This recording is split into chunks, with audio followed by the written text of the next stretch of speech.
Good afternoon. I'm Marshall Hebert. I'm the Dean of the School of Computer Science, and I would like to welcome you to this event in recognition of Professor Jaime Carbonell on the first anniversary of his passing. Jaime was recognized as a pioneer in the field of language technology. In fact, to steal a quote from Raj Reddy, he was the godfather of that discipline. But what you're going to hear today in this program is much more than this monumental achievement. Much more what he was, a mentor, a guide for so many students and faculty alike, not just here at CMU, but in the community at large. How deep his legacy is and how much we owe to his vision and his leadership here at SCS. He was and will remain a model for all of us. Before we start our formal program, let me point out that the Zoom chat will remain open throughout the event and will be recorded.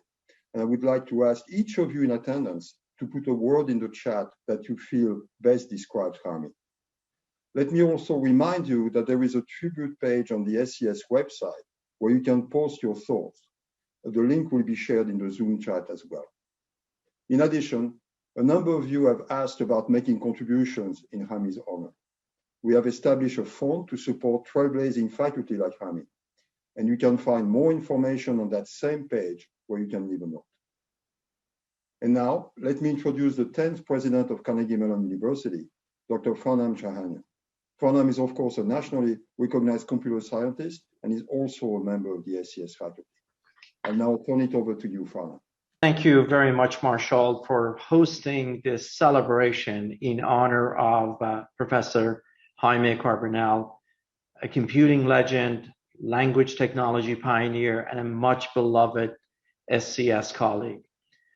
Before I share my remarks, I do want to recognize that SCS lost another beloved member of our family this week with the passing of Howard Wackler, Emeritus Research Professor of Computer Science, who was a dear friend and a nationally recognized computer scientist who was very influential during his career, not only at Carnegie Mellon, but also during his tenure at the National Science Foundation. We honor his legacy and we will miss him.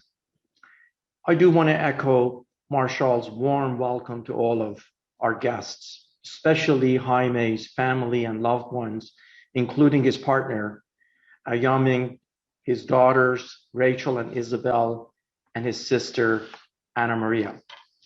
It's wonderful to recognize so many familiar faces, including members of the university, leadership, academic and administrative, SCS colleagues, faculty, staff, students, and alumni from across CMU. In thinking about what Marshall just asked of us, I'm struck by how difficult it is to sum up Jaime in one word. Jaime was the opposite of just one thing. He was multidimensional, multi-talented, a dynamic thinker, scientist, and an innovator. As a scholar, Jaime had a very broad range of interests, starting when he arrived at Carnegie Mellon in 1979, right after receiving his PhD. You will hear, of course, from Jaime's PhD advisor about his driving interest was human language. In 1984, building on his early work, he started the Center for Machine Translation, or CMT, at Carnegie Mellon. As many bold moves carried out by CMU pioneers in the early days of their fields, he was onto something. A few years later, in their seminal 1988 position paper, Anhal Jordan and Nico Haberman cited CMT as evidence of the growth of computer science and influence of computer science as a discipline, and a critical step in formation of the School of Computer Science. CMT would end up becoming a department in the new school, of course, as you know, renamed the Language Technology Institute. And over the years, LTI continued to broaden its view of language, for example, encompassing DNA as a language.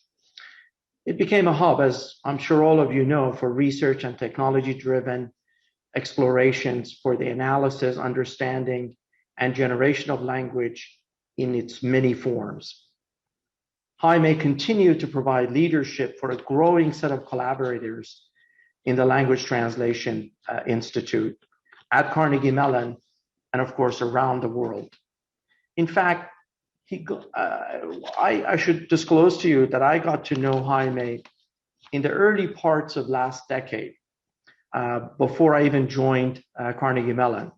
When I was head of the SCIES Directorate at the National Science Foundation, at that time, Jaime was a member of the Directorate's Advisory Committee.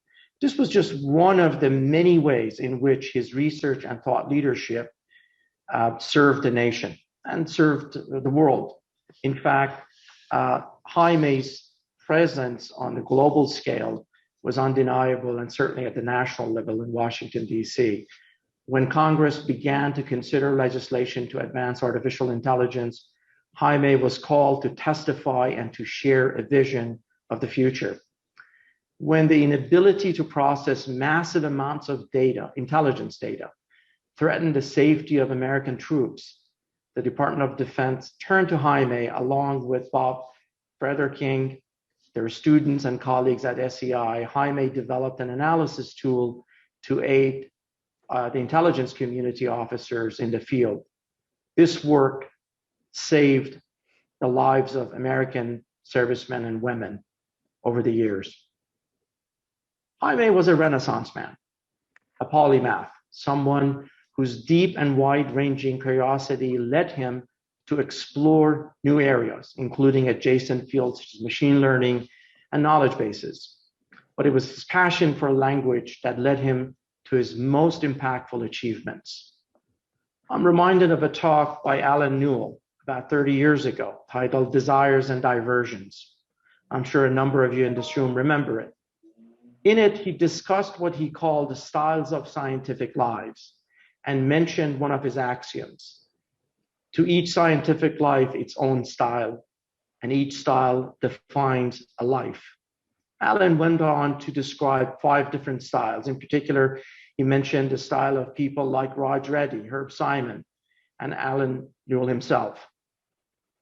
While they would work on many things, they would always come back to what Alan Newell called a single ultimate scientific question. For Herb Simon, perhaps it was bounded rationality. For Raj Reddy, it was speech. For Alan Newell, it was the nature of the human mind. For Jaime Carbonell, his motivating desire was to understand the nature of language and information, as he expressed it in his famous Bill of Rights. Of course, all of the characteristics that made Jaime an exceptional scholar, relentless curiosity and a passion for knowledge, also made him a legendary teacher and mentor.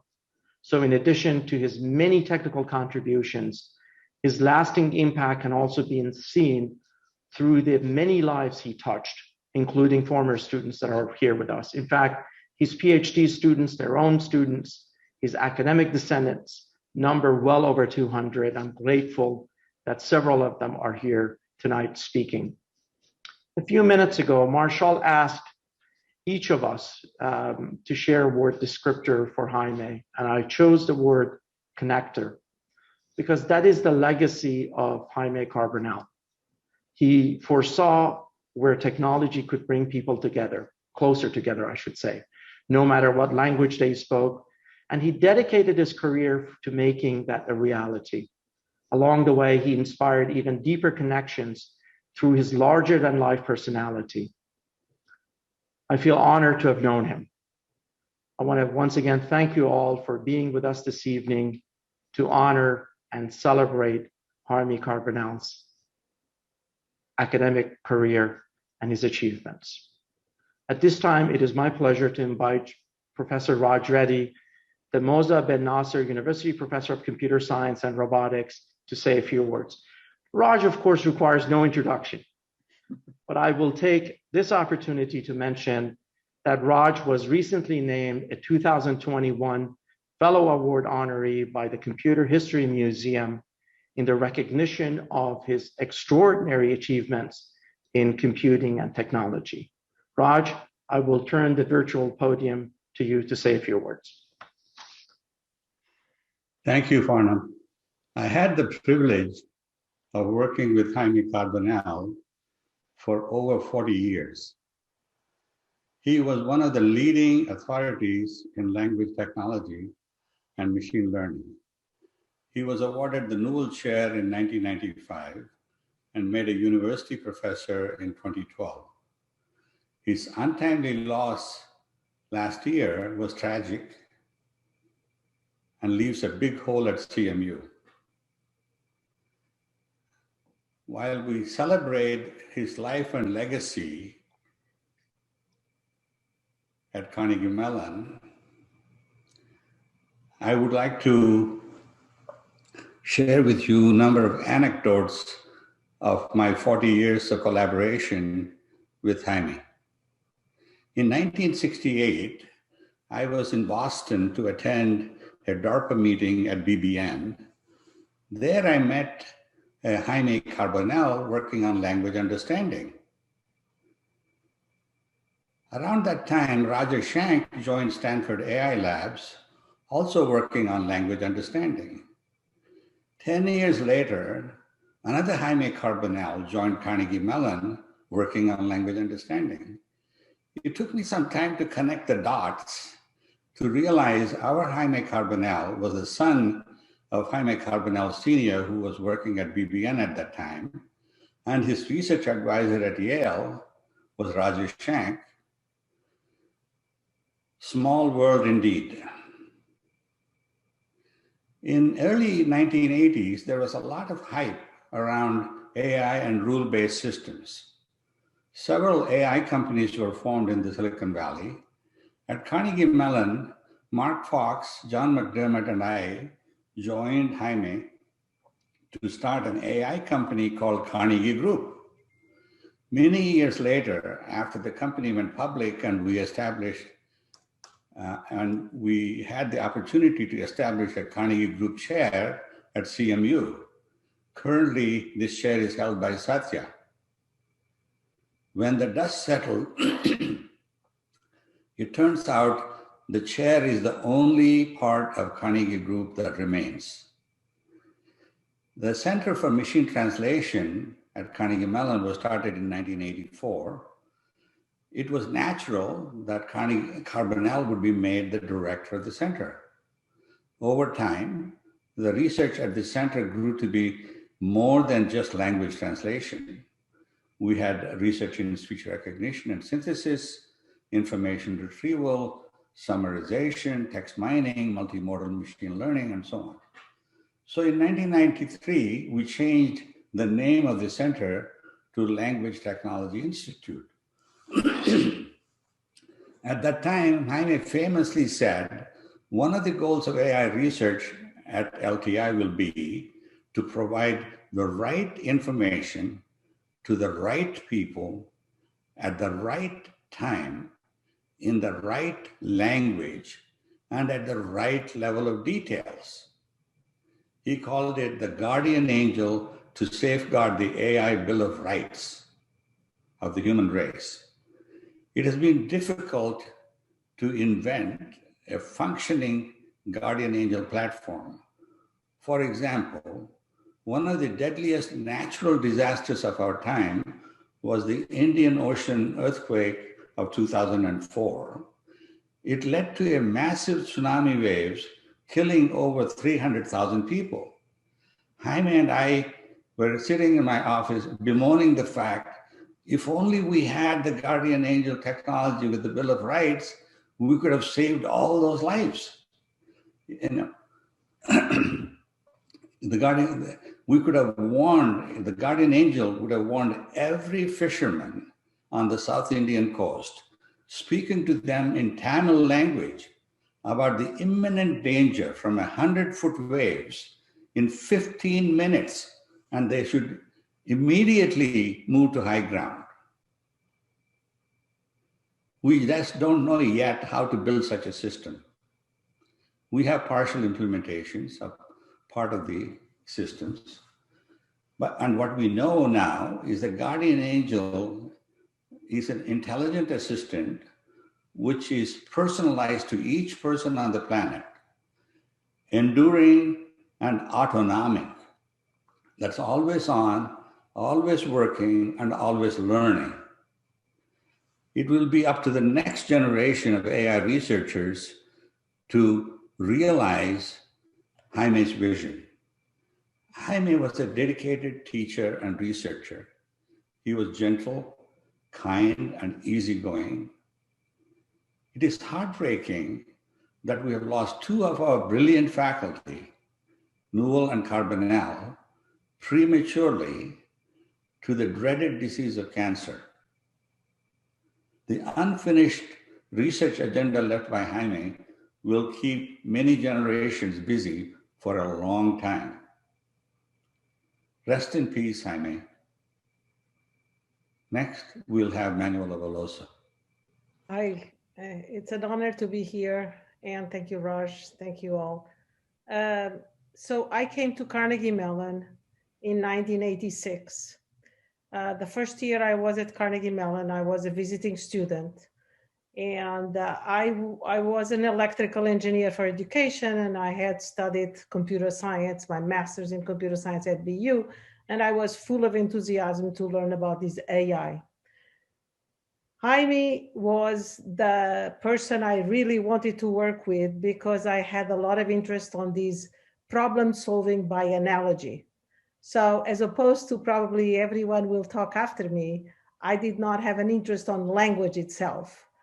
I wanted to build upon his amazing work before of doing derivation analogy, which was this ability to really solve problems by replaying, repairing past problems, adapting past problems to a new situation. So I had this great passion for the topic. And when I met Jaime, I remember like this, oh my God, not only the topic is so interesting, but the researcher is so kind. And I had this kind of like such a feeling of I'm going to have a great time doing this research with this person, with this man. So Jaime really taught me a lot about research, about programming, about the discipline, about the actual, this concept of solving problems by analogy. We had a system called Prodigy, which was a planner, a problem solver, that actually was the platform for the research of several of us in the group. We were many students. Jaime advised a very large number of students when I was there. And I think we are going to hear from Yolanda Gill later, but Yolanda, Craig, Steve Minton, Robert Joseph, and then later Alicia and Eugene, and all these large number of students. And we were all engaged on this planning and learning to improve the planner. So it was a wonderful experience with Jaime from an intellectual point of view, from a research point of view. In addition, it was a very interesting relationship from a personal point of view in terms of the care that he had. I have to tell you that in those days, it was hard to meet with Jaime because Jaime was traveling and Jaime was out.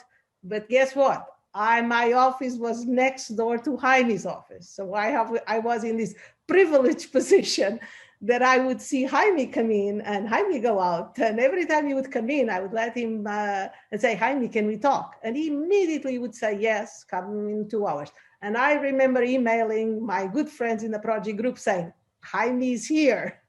And then they would like come and eventually meet with him. I want to emphasize one thing that was very meaningful to all of us and to me in particular. And I'm going to share my screen to show you something that was on Jaime's board, and all of us probably remember these. And I want you to notice something here, which is there was this concept of, trying to understand how you made progress in your PhD. And Jaime had drawn on the board, on the corner of the board, the life of a PhD student. And this was the gate. We were accepted. Then we were supposed to be taking courses. There was this maze. Then we would be lost in the woods trying to find a PhD thesis. Then we would do our thesis proposal, which we thought that it was done at the end, but it was not. And then we had the big mountain of finishing the thesis. And the beautiful thing, and I mean, this is my illustration that I use with my own students, is that he would move us in these drawing. So here is an example of my students in September 2020, because I do this since I graduated in 1992. Every year I do this for my own students. And this would mean, like, you know, Kevin Zhang, KZ, is right here, you know, lost in the woods. And, you know, Anahita Kabir is there getting ready to finish. And all of these are the students who already finished the PhD. And so Max Koran is here, and Nikolai Topin is there, and Ishani Chatterjee is there. So it was a way, and you cannot imagine the emotion and the sense of accomplishment also that we would, at least I was always waiting for, to see Jaime erase me from one point in this graph and move it down to some other point on the graph. It was a blackboard.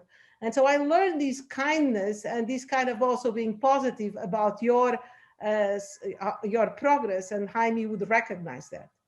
I'm just going to share a few pictures after this, just so you understand that Jaime and I, after I finished my PhD and became faculty at CMU, we basically went slightly different paths. He created the famous LTI, and I remained at Carnegie Mellon as a professor of a lot of AI and teaching AI, planning, automation, execution, machine learning for planning. I remember we systematically would meet at commencement, which was always a moment in which he was graduating some students, and so was I. And here's a picture of, I have another picture of a convention. I believe this is in 1999 or 2000, where it's Jaime, myself, and then Astro Teller and Peter Stone, two of my students, who actually took this picture in this connection with Jaime. He also always, we were once in an NSF workshop, and we were the only people in the workshop that were 4 generations, academic generations were present. Roger Schenck, Jaime Carbonell, myself, and Peter Stone. And this was also, I think it's a picture that I really, I mean, it's very dear to my heart, exactly because of the connection between the 4 of us. And then here is like much later, Jaime again in 2014 with my students. I just want to finish one final thought and about the fact that Jaime actually was kind, was very kind. And one aspect that I wanted to tell you is that we have at Carnegie Mellon these Black Friday letters, these Black Friday discussions. And I learned with Jaime to be kind in the Black Friday letters that I then later wrote to my students. Mine were always very positive and Jaime encouraging. And I always understood from the discussions at Black Friday that in fact people are moved to success if they actually get a lot of positive reinforcement. And Jaime always found these words, even when people probably were not doing as well, but he always encouraged. And I think that people don't realize how much these Black Friday letters end up meaning for students, and Jaime was always there. And I learned that skill with him, or I learned from him, I absorbed this from him, and I am very thankful to that. The final thing I'm going to say is something that's also very recent. So Jaime spoke Spanish, as you know, and I was always very envious of like a visitor like Daniel Bojarro and Yolanda Gil and Alice Perez, because they used to speak Spanish with Jaime, and I spoke Portuguese and not Spanish. But Jaime was always very kind to my own roots to Portugal. And in fact, he got a chance to get involved a lot with universities in Portugal through the CMU Portugal program, in which my husband, José Moura, invited him to be involved in many occasions. And he was always ready to go, whether it was to review some university, whether it was to meet with the president of some university, whether it was to review this, to encourage, to talk with universities. There was this very strong connection between Jaime and then the CMU Portugal program. And I will finish my 5 minutes by showing also a picture that because of these connections we also had in Portugal, we also had a lot of fun. And here is Jaime and I in a meeting in Portugal, in which Jaime always enjoyed these visits to Portugal. And it was very nice to be with him also from this personal point of view. So thank you, Jaime. I hope that the family, the other students understand how important Jaime was in our lives, what a mentor he was, how kind he was, how knowledgeable. I learned everything I know about AI from Jaime, and I think that it was very sad to see him pass. I got to talk with him, though I was not at CMU in the last couple of years, got to talk with him, and he was so, so in peace. So it was also a lesson to see how he was in peace. He will be very missed, and I wish him that he rests in peace, and thank him for everything he told us and for what he was as a person, as an advisor, as a mentor. Thank you very much. And now I will pass it back to Dean Hebert. Thank you, Manuela, for these moving words. We will now hear from a variety of people who are close to Jaime, including his PhD advisor, some of his many advisees, fellow faculty and friends, starting with Professor Jaime Carbonell. Jaime? Thank you. Like many of the people who made CMU great, Jaime was a builder. We've already heard that he created the Center for Machine Translation, which evolved into the Language Technologies Institute. The Language Technologies Institute, as you know, is a computer science department that focuses on human communication and natural language. When the department was created, it was not at all clear that a computer science department with such a narrow focus would be a success. 25 years later, the LTI is a great success. It has more than 30 faculty, almost 400 graduate students, and its alumni are technology leaders in universities and companies around the world. One of the reasons for our success is that Jaime was a Renaissance man, as we've already heard. His early work focused on conversational systems, but he broadened out into all areas of natural language processing, machine translation, reasoning systems, information retrieval, computational social science, computational biology, optimization for wind power placement, and many other things. He had wide-ranging interests, and he defined AI very broadly. He felt that he and his colleagues could make a contribution in almost any area of computer science, and they usually did. Jaime's success as a leader was not due just to his broad research interests. He liked working on big, ambitious systems that required a team of collaborators. Those of us who work with Jaime know he was not a manager. He was a leading scientist. He was a technical leader. He was genuinely interested in the work and in all of the technical details that made systems work. His attitude was always, we can do this. And he made it look easy, which is a powerful example when you're training young scientists to change the world. I really can't emphasize that enough. Having somebody who just goes, launches himself into anything without any fear, confident that he can make a difference, that's inspiring to the people around him. Jaime enriched the lives of generations of CMU students and faculty. He encouraged us to be ambitious and not to define ourselves or our field narrowly. Some people have great adventures in their lives. Jaime Carbonell was somebody who brought other people along on his adventure, changing their lives forever. Our next speaker is going to be Yolanda Gill, one of Jaime's former PhD students. Thank you. When I joined CMU in the late 80s, Jaime was among the more junior faculty, and he was continuing the research that he did in his PhD, combining natural language, planning, machine learning. And I remember asking him why he had not pursued a more focused topic and maybe have more impact. And he argued that taking an integrated view on intelligence enables us to do better research in AI. He took a similarly inclusive perspective on machine learning, a field that he and others started, to include psychologists, roboticists, knowledge engineers, and many others. In meetings as well, where he made sure that everyone's perspectives were incorporated. And that inclusive perspective has really guided my thinking about AI and about life all these years.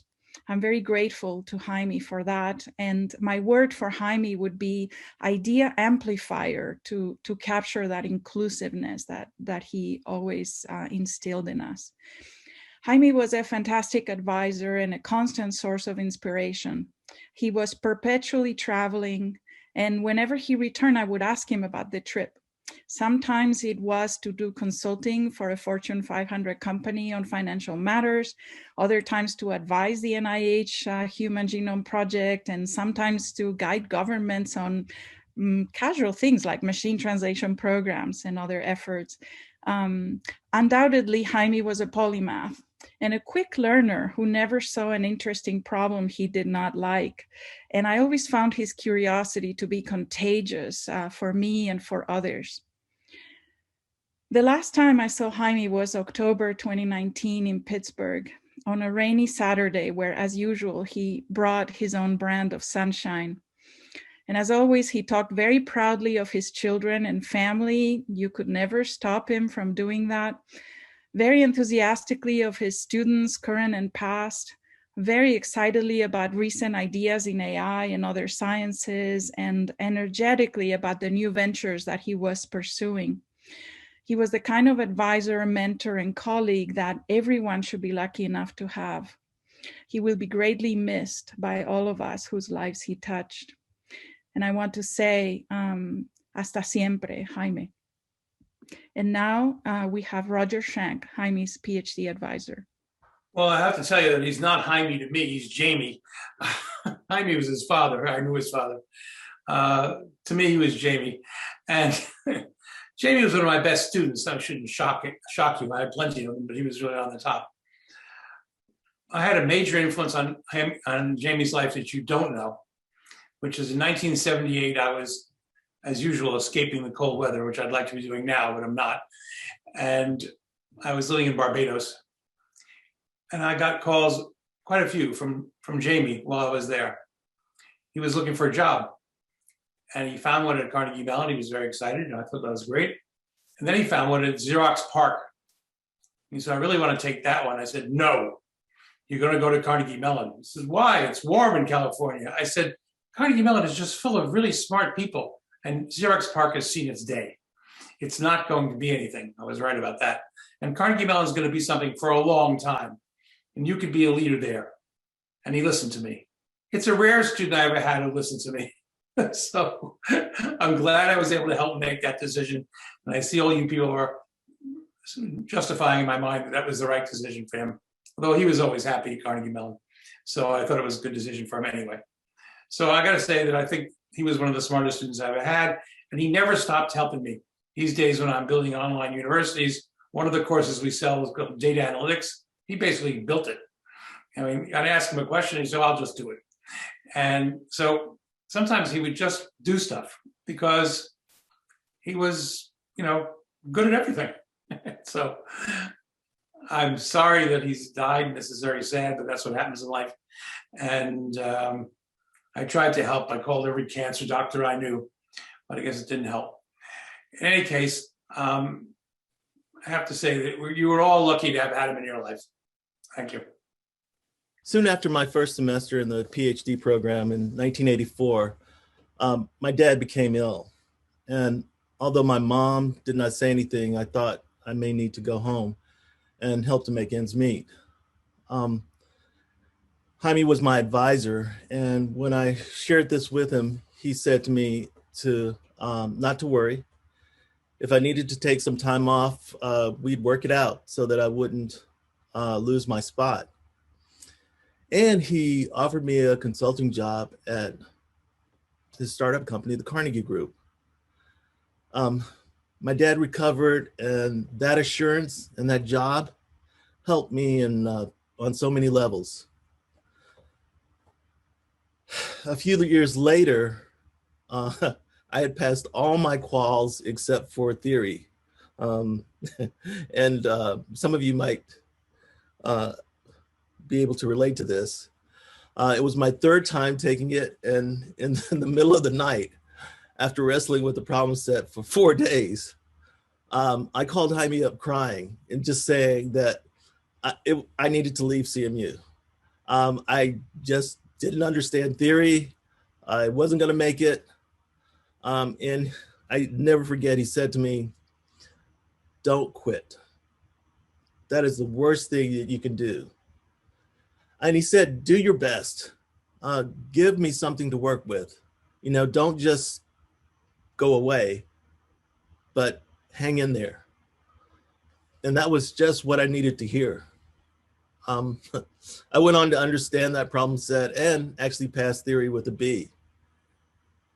And those are just two of many opportunities that I had to, you know, just see how generous and how kind he was. In the summer of 2019, I got to see him one last time. I was visiting CMU with my son. And I'm so glad that I got a chance to stop and talk with him. And again, he really loves his family and talked about his family, and loved his work, and we talked about his work. And he got to meet my son. You know, all of you on this call, you know, have had opportunities to either interact with Jaime or interact with people that know Jaime and understand what kind of person he is. And I cherish those times. Those were very dear times to me. So I am both proud and humble to be one of Jaime's students, and he will be missed. And the next person up is Anatola. Hi, Jaime and I were friends since our graduate school days, and I just want to share a few pictures from that time. Here's our happy graduation day on May 19th, 1979, and we looked a little different than recently, obviously, and so Jaime, as usual, beat me by 2 months for graduation. We had a lot of adventures there. Let me see the next. Next picture. Well, here you can see us on the same day with our advisor Roger, who just spoke. And well, Jaime looks very serious here. But he had a really mischievous and adventurous side to him. For example, he was a very enthusiastic participant in knee football events at Roger's in Roger's living room, where the football was a teddy bear, and all rules. There was only one rule: is that we couldn't get out off our knees. Otherwise, everything was permitted. So.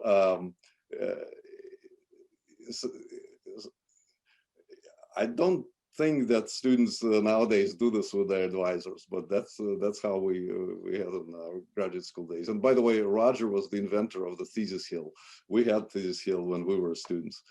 So in the summer of 1977, we all went to Ichigai in Boston. It was at MIT, and then we decided to go on a little adventure, several of us, to northern Maine, to the Allagash River to do canoeing.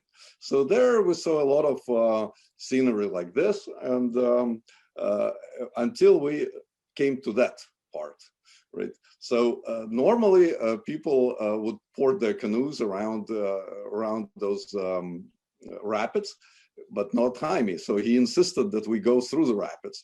Now I don't have the real picture, so I found some similar picture, but that was about what it looked like. So my word for Jaime, in addition to everything what everybody is saying, is adventurous and fearless. So that side is usually hidden, but it is very strong there. So I'll miss Jaime a lot. That's all I would like to say at this point. And next is Bob Frederiking. Thank you, Anatole. Thank you, Anatole. So I'm Bob Frederiking. I'm the chair of the LTI PhD and Research Master's Programs and Associate Dean for Doctoral Programs at School of Computer Science. I believe that I was actually the first PhD student to start and finish with Jaime as my advisor, and he has played a huge role in my career both then and since. I started my PhD in 1979. I think I got accepted to CMU because Jaime was on the faculty then, because he is, I think, the first natural language guy in the computer science department, or at least devoted to that.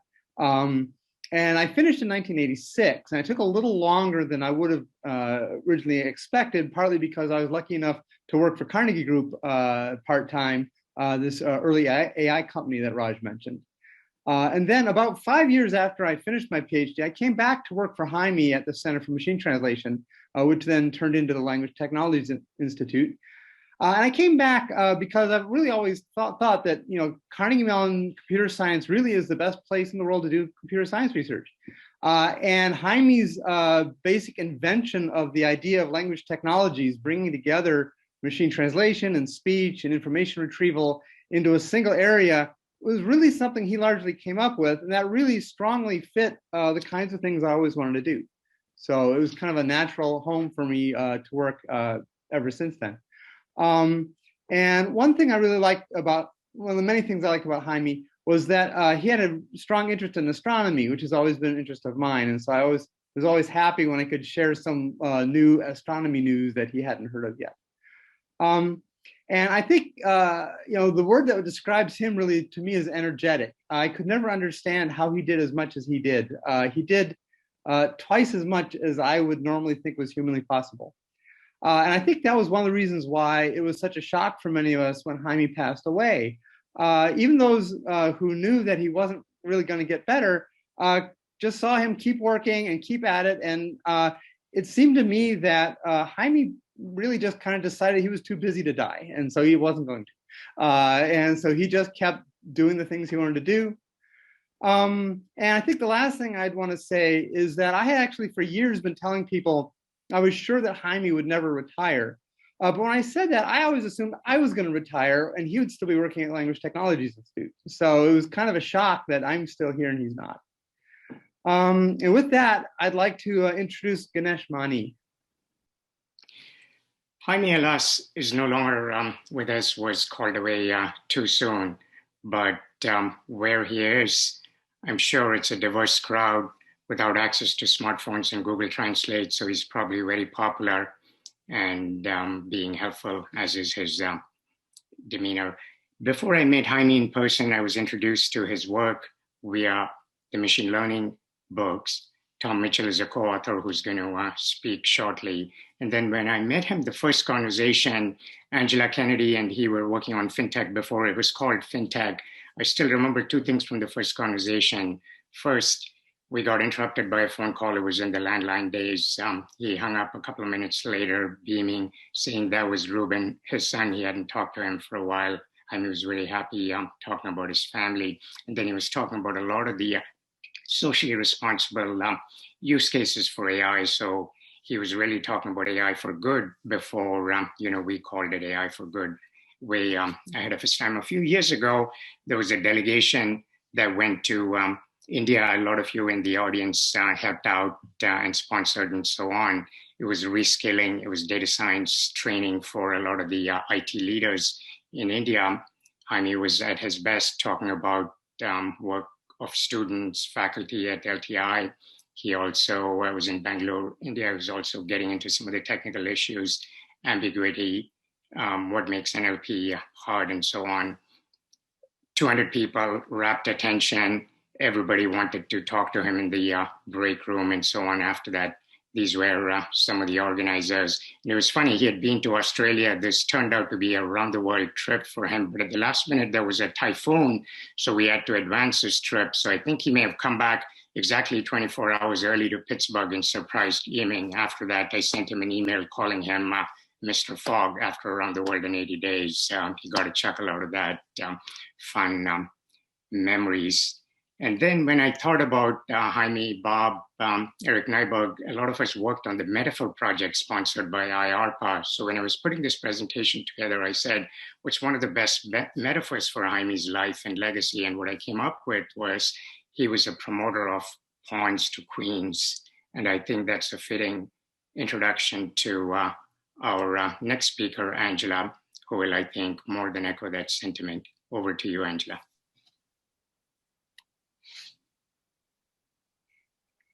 Thank you, Ganesh. I'm going to share a few pictures too. My name's Angela Kennedy, and for over 30 years, Jaime was my advisor, my mentor, my business partner, and my friend. From India to Korea and all around the world, his research was respected by scholars and corporations, and he respected and loved participating in those global cultures as well. He was truly a global citizen. Part of CMU's vision statement reads, to create and disseminate knowledge and to transfer our intellectual and artistic product to enhance society in meaningful and sustainable ways. Jaime loved to carry his research out of the lab and into the world to produce significant societal impact. He made contributions to commercial ventures, large and small, everyone from Citibank and Boeing and Caterpillar to small entrepreneurial ventures in language technologies, in language learning, and in artificial intelligence. I know that one of the reasons Jaime loved working at Carnegie Speech was because he knew that as we were helping students around the world learn English, it gave them better access to education, to knowledge, and improved earning potentials. Reaching out and lifting up global communities was really one of Jaime's true passions. And while working on these problems with customers, he was a great listener. He would hear stakeholders' problems and he would innovatively come up with innovative and interdisciplinary solutions that really solved and addressed their issues. And he did it in a way that was a win-win for everybody on the project. He was humble, and he was really the personification of the philosophy that a rising tide raises all ships. And most importantly, Jaime always made his decisions with integrity, whether under stress or duress. Da Vinci once said, "I've been impressed with the urgency of doing. Knowing is not enough, we must apply. Being willing is not enough, we must do." Jaime applied his knowledge to create global impact and made the world a better place. And I am so grateful to him for leading the way for those of us who were fortunate enough to learn from him, and hopefully we can follow in his footsteps. And now Tom Mitchell is going to have a few remarks. Thanks, Angela. I know we're only allowed one word to describe Jaime, but I can't help it. I have three: incredible breadth. I'm not sure I've ever met anybody with that diversity of interest and skill. Intellect and generosity is the other word that I can't escape. Generous with his time, with his ideas, willing to help when you really need it. So there's so many things I could say about Jaime, but many have said them. I want to share with you, many people remember the first time they met Jaime. I remember the first time I heard of Jaime. It was 1979. I was in Japan. There was an Ichikai in Japan in 1979. And a senior professor from the University of Illinois. I, by the way, was, I think, 1 month into an assistant professor position at Rutgers. A senior professor at Illinois invited me for dinner. And so, of course, I went. His name was Richard Mikulski. And we're talking, and he says, we're both interested in machine learning. Maybe we should organize some kind of a workshop in this area. And by the way, there's a third guy I'd like to have involved. His name is Jaime Carbonell. And immediately I thought, you have to realize machine learning was a pretty small field at this point. And I thought, gee, I don't know Jaime Carbonell. And so, but I trusted Richard, so I said, sure, let's get together and see what to do. So then I went home and I looked up, I found a paper from Jaime. It wasn't a machine learning paper, it was a natural language paper. And so I thought, oh, maybe I've got the wrong guy. Anyway, one thing led to another. We had a phone call together with the three of us. And sure enough, this guy knew a lot about machine learning, and he had a lot of ideas about machine learning. And he also was kind of an organizer. And so he said, well, why don't we have this workshop? And by the way, I'll host it at CMU. So we did. We went ahead and 1980, 81, the first workshop in machine learning. It was held in Wien Hall 5409. A number of people were there, but everybody fit in 5409. But it went pretty well, and so it was followed up by Richard Mikulski the next year with another workshop at University of Illinois. And in the meantime, things started growing, and this led to the ICML, what's now the ICML conference. And it led to publication of a few compendia, essentially proceedings of the workshop that became widely read, that Jaime, of course, was a key driver in.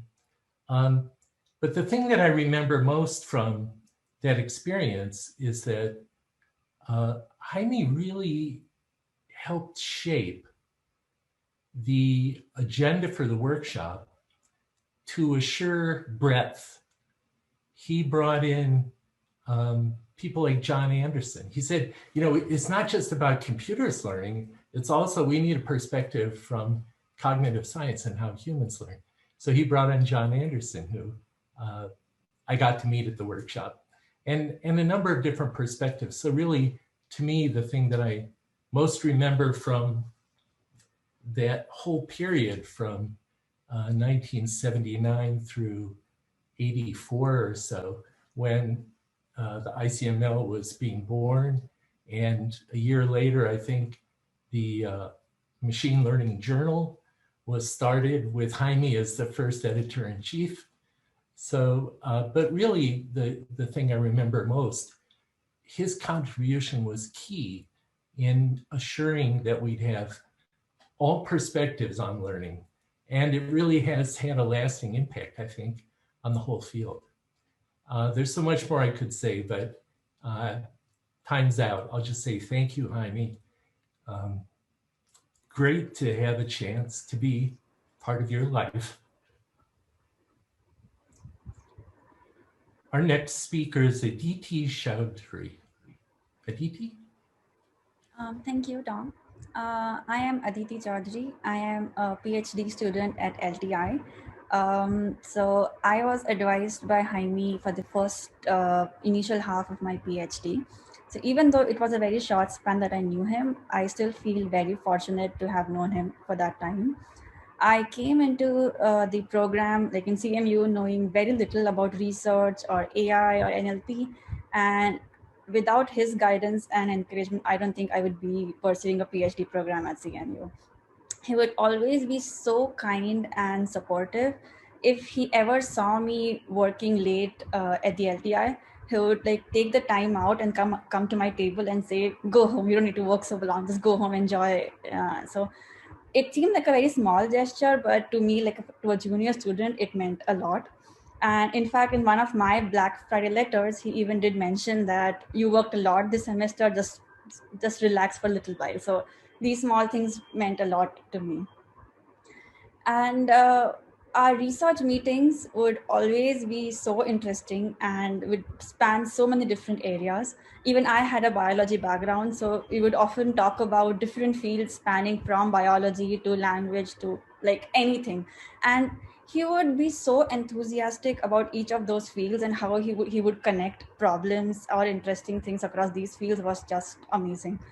To be so knowledgeable and up to date about all of these fields was just very inspirational. I learned a lot from him, not just from an academic point of view, but also on a higher level, like how we can use our research, our work to help people in practical scenarios. He really encouraged such research projects, and that has also really shaped my research direction in the PhD program. I really hope I can incorporate some of his teachings and philosophies in my career. So it was really great and fortunate to have known him. So thank you for giving me the opportunity to speak about him. I'm going to now request Alex Weibel to speak a few words. Yes, thank you very much. I have worked with Jaime for 30 years, not quite as long as Raj has, but the other 10 that make it 40, I worked with Raj. It all started with a dream of building speech-to-speech translation systems, machines that allow us on the planet to communicate freely with each other. And I had just completed my bachelor in speech synthesis at MIT, and Raj offered me a job at Carnegie Mellon. So we worked on speech recognition, but the real missing piece was machine translation. Nobody really believed it was doable in those days that we could build machine translation systems again after the ALPAC reports and other negative reviews. And Jaime had that courage to start it again and to look at this. We can do it. And so he started the Center for Machine Translation, which I was really enthusiastically joining early on. And we started the first activities on machine translation and had a chance to actually put all the pieces together: speech recognition, translation, and synthesis. Jaime was instrumental in then joining building with us a consortium to build a consortium between ATR and Germany, Karlsruhe and Siemens and Carnegie Mellon, which became the first consortium on speech-to-speech translation system, which developed the first speech translator ever to do this type of video conference speech translation. That grew, it turned into a consortium of about 20 partners. It converted into an international workshop, the IWSLT. And finally, now just last year, it became a conference under the ACL and a special interest group. It was all under this umbrella of Jaime's pushing and believing in the mission and getting it done. So in the process, I learned a lot from Jaime and with him. He loved traveling. It was commented he spoke fluent Spanish, but he also spoke fluent German. So he came to Germany a lot and listened. Most people didn't know he knew this, so he would always quietly listen to what Germans were saying. And we had great fun. Jaime being, of course, very informal in the very formal society of Germany, and also in our visits to Japan, we always had a great deal of fun with it. I learned in my friendship with Jaime a lot of things. A few big ones have already been mentioned, so I'll simply mention a few smaller ones that are very important to me. One of them is his, again, enthusiasm, excellence, and breadth in science. This is infectious. The second one is persistence in negotiation, to keep at it, making sure that the deal gets done, etc. And if it doesn't work in a particular way, think about a win-win way of getting it done. This win-win has stuck with me for the rest of my career, to always look at the angle where maybe we can get what we all want and to get the mission done and to get the dream done. Another thing that impressed me very much is a very small but very human kindness people have commented, is how he related to students. Everybody in the department would, of course, grab the smartest and most visible and greatest, etc. But life doesn't always go that way, and students sometimes have difficult times, personal or professional. He would pick them up He would either take them personally as advisees or help them along to encourage them to get it done. So I have yet to see really students who wouldn't succeed in the end. Much of my relationship with Jaime was also accompanied. I was traveling a lot, he was traveling a lot, but we would have monthly dinners at Sushi 2. Those Sushi 2 dinners, I know what he's ordering, which one of the sushis he would replace by what other sushi. And it was always a wonderful time where we would exchange notes, see how we can push things forward. And these sushi dinners then stopped when he had to go to chemotherapy, and which was the saddest moment for me to see him in this mode. And so I will always remember these moments at Sushi 2 and the many lessons that we have learned from him and the time that we spent together as partners. When people pass away and leave us, it's the joint memories that fade. And this is then sad, and a joint memory, a piece of ourselves passes away. So we all can say, Auf Wiedersehen, Jaime. Please remain in our memories. And farewell, fellow and friend. The next person I'd like to pass it on is Shruti Riwani. Hi, everyone. I'm Shruti, and I'm a PhD student at the LTI right now. Jaime was my advisor for nearly 4 years. And he was an amazing advisor, and I feel really fortunate to have worked with him for 4 years. And I remember the first time I met him, it was, before the advisor matching process. I really wanted to work with him, but I was really nervous because I didn't have too much research experience at that point. But he was so encouraging and supportive, and I'm really fortunate that I got to work with him on multiple projects. And he always gave me really good feedback and encouraged me. And he had this remarkable ability to understand and solve basically any problems that I was stuck on in my research. And I really admired that, and that was so inspirational. I also remember that he always made time to meet with me almost every week, even if he had to call in when he was away and wasn't at CMU. And I was constantly amazed by how he did so much all the time. It was really heartbreaking for me when I heard that he passed away. So I'm really grateful to have had him as a mentor, and to have had the opportunity to learn from him. So thank you for letting me share that with all of you. And I think I have to pass the podium to Marshall to continue with our program. Thank you. Thank you, Shruti, and thank you to everyone for the lovely words. I will now turn the virtual stage over to Jaime's family. Hi. The first time I saw Jaime was at the SIGA IR 1993 conference, which held in Pittsburgh, where he was an invited keynote speaker from the NLP community. At that time, NLP was not as hot as now. Well, IR was booming due to the rising of internet and search engines. In his speech, he joked that I know some of you in IR are the refugees from the NLP community, which indeed was my case. Next year, we ran into each other in the SIGA 1994 conference in Dublin. And I introduced myself to Jaime using his words, that he is a refugee from the NLP to IR. And 2 years later, in 1996, I came to CMU as a new faculty hiring for the merge of NLP and IR. And together we changed the name of our institute from the Center of Machine Translation to the Language Technologies Institute.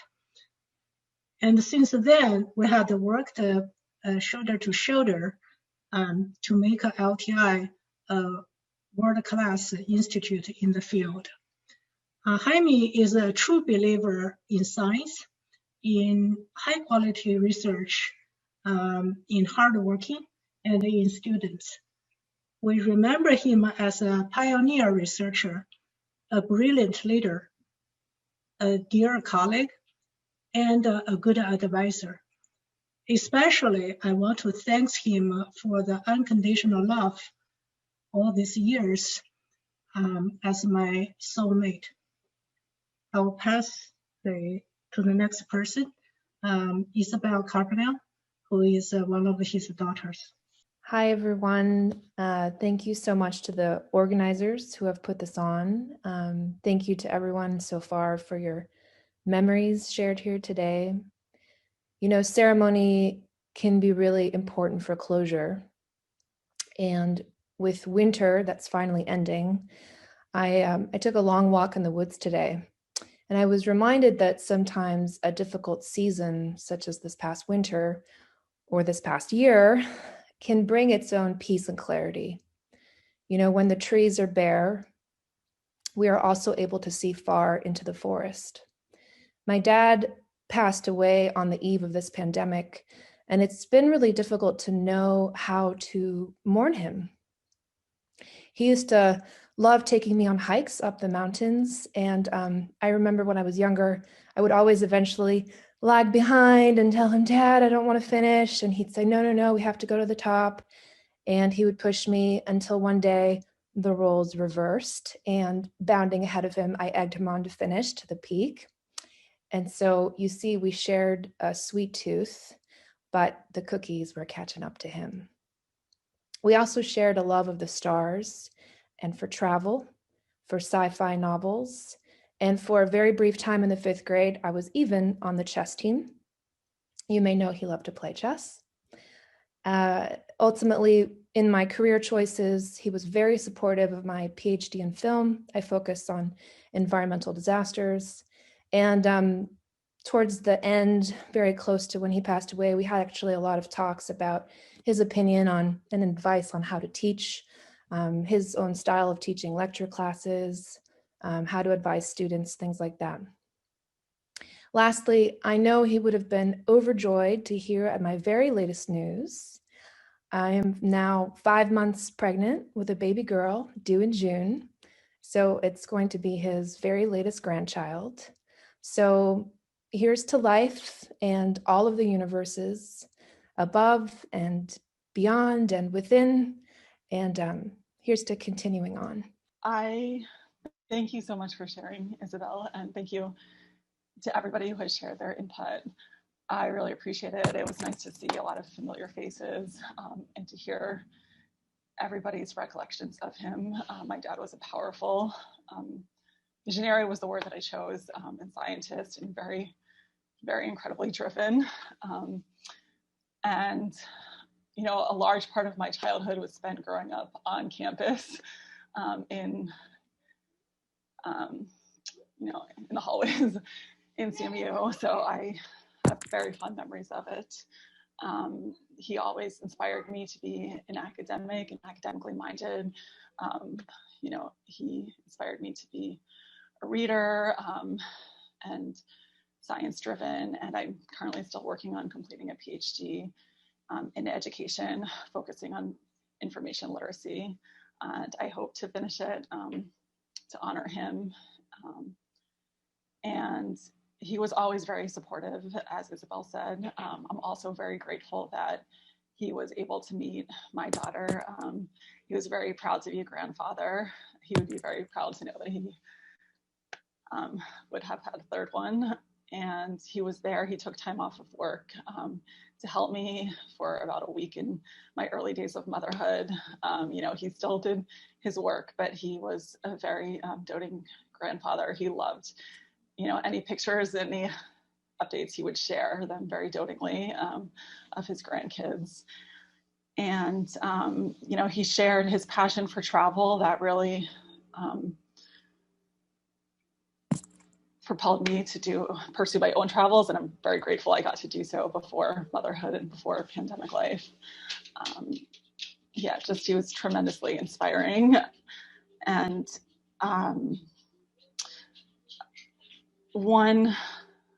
there was one anecdote that he didn't want to retire. I think he knew that the time was coming for him soon, and he was so driven, and he had so much work. And his interdisciplinary focus is also something that I've kind of gone along those same lines. And he had an anecdote before he passed, when he was battling during his battle with cancer, that he said he was out with colleagues and someone had heard them and thought, oh my goodness, had to apologize, that I'm so sorry to interrupt you, but I'm blown away. You're a legend in this community, and I didn't know you were still alive. And it's bittersweet, but it just speaks to how tremendously, almost like inhumanly prolific he was. So his legacy will live on, and it's an honor to be part of his family and to be in this memorial. And to speak next is Ana Maria Carbonell. Thank you. Hi, everyone. So I'm Ana Maria, but my brother knew me as Ia. And I wanted just to thank you all for doing this for my brother and for all the words I've heard about him. So I'm not off to a good start. Okay, so I just wanted to share my perspectives as someone from his generation, though he was 9 years older than I. And I wanted to talk about everybody he left behind, in addition to his children and grandchildren, which you've heard about. Although I would like to just mention Ruben, his son. Somebody mentioned him briefly. I call him Rubencito, although he's huge. But Rubencito and Melinda, his wife, and their son, Theo, who was, Guillermo, my brother's grandchild, and he loved his grandchildren. Just recently, Rubencito sent a photo of Guillermo, of Jaime with his grandson, and also Diana and David, who haven't been mentioned. Diana, his daughter, and David, Diana's husband. So first of all, we didn't call him Jaime, we called him Guillermo. Guillermo was his middle name. And near the end or later, we started calling him Guille for short. And when we were teasing him, we'd call him Willie, because Guillermo means William in Spanish. So Guillermo leaves behind my mother, who's here today. Hola, mama. And of course, she's, understandably devastated. Guillermo was a devoted, dutiful son. Near the end, he called my mom every night. At 8 p.m., they'd have a date to talk. And whenever Guillermo called me, he would always ask me about our mother. We talked a little bit about my father. You all know him, the first Jaime Carbonell, Guillermo's namesake. And as you know, he followed in his footsteps. Guillermo also leaves behind Miguel and Pablo, my two brothers. They're all here today. And my sister Dina died over 17 years ago. He and Dina were the oldest, and they were similar in that they both were avidly devoted to their work, and they were excellent at it, as you've all shown today in terms of Guillermo, though they were in very different fields. Dina was in the social services. And I do have a picture. My husband wanted me to, you all are showing pictures, so I thought I'll show one, and my husband wanted me to do it a different way, but here's a very low-tech way. Isn't he adorable? And then that's Dina, my sister, next to him. So anyway, okay, that was ad lib. He also left behind his sisters-in-law, Carolina and Carolyn, and a brother-in-law, Monug, my husband, who's here with me, and who will take over if things don't go well. Mm-hmm. He left behind 7 nephews, and they're all here today, I think. Michael, Brian, and Nikki, the oldest, who are Miguel and Carolina's boys. Miko and Mateo, the next in line age-wise, who are our boys, and Charlie and Benjamin, the youngest but not the least important, who are Pablo and Carolyn's boys. I wanted to include the people he left in Uruguay. We haven't really talked much about Uruguay. Guillermo loved Uruguay. He lived there till he was 9 and then moved here. And he would return frequently to visit family and to give talks. And as you can imagine, this teeny country was very proud to have this famous scientist as coming from their country. In Uruguay, he left behind his childhood friend, Horacio Alberti, who they were friends since grade school, maybe even earlier. And his primo Ricardo and other cousins, Aldo, Mario, Elena, Rosina, y Lorena. I don't know if some of them are here today, pero si están aquí, solo quería decirles que Guillermo quería mucho al Uruguay y quería mucho a todos ustedes. Guillermo was a kind, funny, quirky uncle to my boys. He taught my oldest Miko to play chess when Miko was 5. And now both of my boys play chess and they're both computer scientists. Guillermo was a good brother to me. Whenever we talked, he'd always ask me how I was doing, how my work was, and how my boys were, even to the end. He was a trooper to the end. I made a point to go visit him last winter, about a month before he died, and he wasn't doing well. Unfortunately, I caught a cold, so we couldn't just hang out in the house. So we decided to go to Phipps Conservatory, and many of you know Phipps. It's a beautiful place. And we went with Diana, his daughter, and David, her husband. And Guillermo was tired, and he had to stop and rest more than once in each section. But he took photos, took interest in the plants, and we talked, and he never complained. And whenever we talked about his treatment and he'd tell me about his symptoms, which were never good, he would never complain. It was always fun to play canasta, our family card game, with Guillermo and to listen to his tall tales. We weren't really sure what was truth and what wasn't, but they were always entertaining. And he had a sharp wit and a good sense of humor. And I know a lot of you talked about how fun he was, but I guess I want to say how he was a genius, like you all said, but he was a genius who loved stupidity. And I can still see his face when he's recalling some silly Carbonellism that only the family knows, for better or for worse, or he's thinking of an incredibly dumb line from one of those TV shows he loved from the 60s and the 70s, from Gilligan's Island or Hogan's Heroes or F Troop. When he was thinking of something really stupid, I just remember his blue eyes would squint, almost as if he were pushing out tears, and his voice would crack and get high pitched. And as he would like laugh inwards, almost choking on his own laughter. And I'll always remember that laughter. He'd always bring that good humor to our family gatherings.